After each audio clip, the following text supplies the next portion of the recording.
Hello everyone, আসসালামু আলাইকুম। সবাই কেমন আছেন? আমি তো আলহামদুলিল্লাহ খুব ভালো আছি। আমি কিছুদিন আগে আমার এক ফ্রেন্ডের সাথে, ওর নাম তানিয়া, ওর সাথে গেলাম বাংলাদেশি বৈশাখী একটা মেলায়। সেখানে অনেক কিছুর আয়োজন ছিল, খাওয়া দাওয়া প্লাস হচ্ছে এরকম ছোট ছোট শপ। এখানে কত সুন্দর দেখা যাচ্ছে বিভিন্ন রকম জুয়েলারি, বাচ্চাদের খেলনা, তারপর মেহেদির ডিজাইন, তারপরে ব্যাগ ট্যাগ, অনেক কিছু মেয়েদের জন্য খুব সুন্দর সুন্দর জুয়েলারি ছিল। আমি যেহেতু এরকম কিছু পরি না, তো আমি কিছু কিনলাম না, জাস্ট দেখতেছিলাম, দেখতে ভালো লাগতেছিল। আর এরকম প্রোগ্রামে যেহেতু আমার কখনো যাওয়া হয় নাই, এই প্রথম। বাংলাদেশে থাকতে একটা দুইটা হয়তো কোনো প্রোগ্রামে অ্যাটেন্ড করছিলাম, অস্ট্রেলিয়া আসার পরে সেভাবে কোথাও অ্যাটেন্ড করা হয় নাই।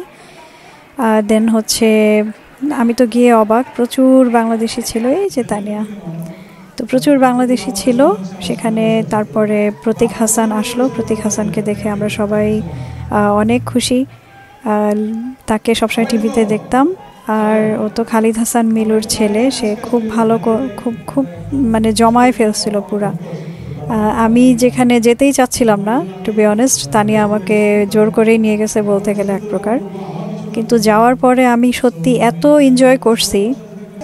প্রতীক হাসান প্রথম দিকে খুব স্লো স্লো গান গাচ্ছিল, খুব রোম্যান্টিক গান গাচ্ছিল, সেগুলো সবাই একটু একটু করে গাচ্ছিল তার সাথে। আর শেষে প্রতীক হাসান যে গানগুলো গাইছে সেগুলো মোটামুটি আমাদের সবারই জানা।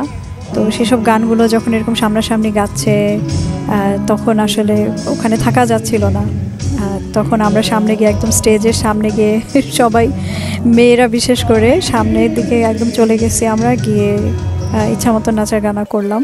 অ্যাকচুয়ালি খুব এরকম আমি নিজেও ভাবি নাই যে এত মজা হবে। তো যাওয়ার পরে খুব ওখানে খুবই এনজয় করছি।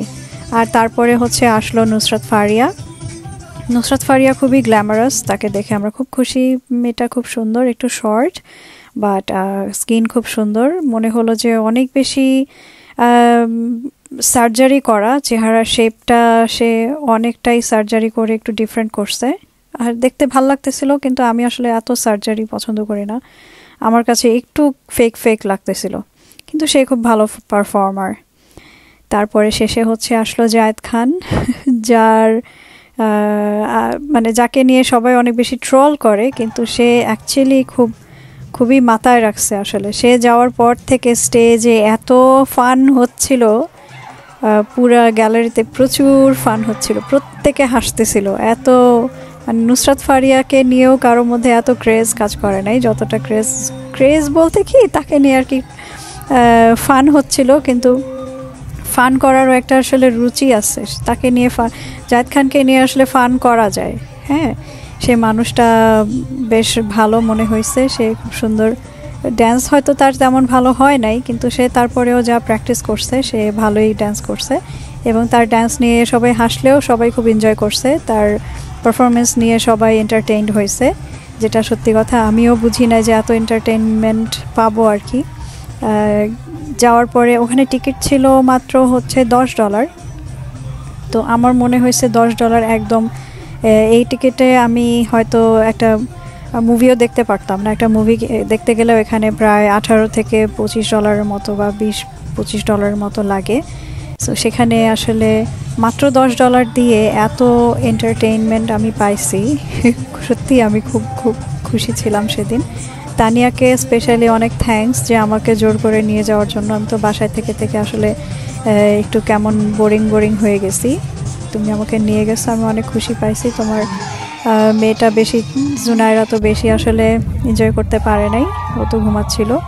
তারপরে সব দেখা শেষ একদম, শেষমেশ হচ্ছে আমরা, যেহেতু দেরি হয়ে যাচ্ছিল, পরদিন তানিয়ার কাজ আছে, আমরা চলে আসছিলাম। পরে এক ভাইয়া আমাকে এই যে জায়েদ খানের একটা ডিগবাজির ভিডিও পাঠাইছে, সেটা আমি একটু শেয়ার দিয়ে দিলাম। সেই ভাইয়ার নাম হচ্ছে অর্ণব। ওই ভাইয়া আমাকে এই ডিগবাজির ভিডিওটা পাঠাইছে। উনি আমাকে বললো যে উনি আমাকে দেখছিল দূর থেকে, বাট উনি আমার সাথে দেখা করে নাই।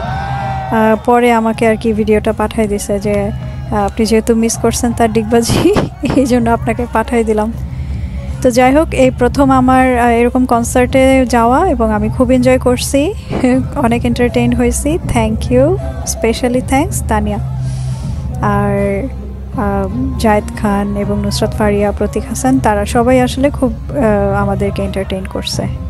Thank you everyone.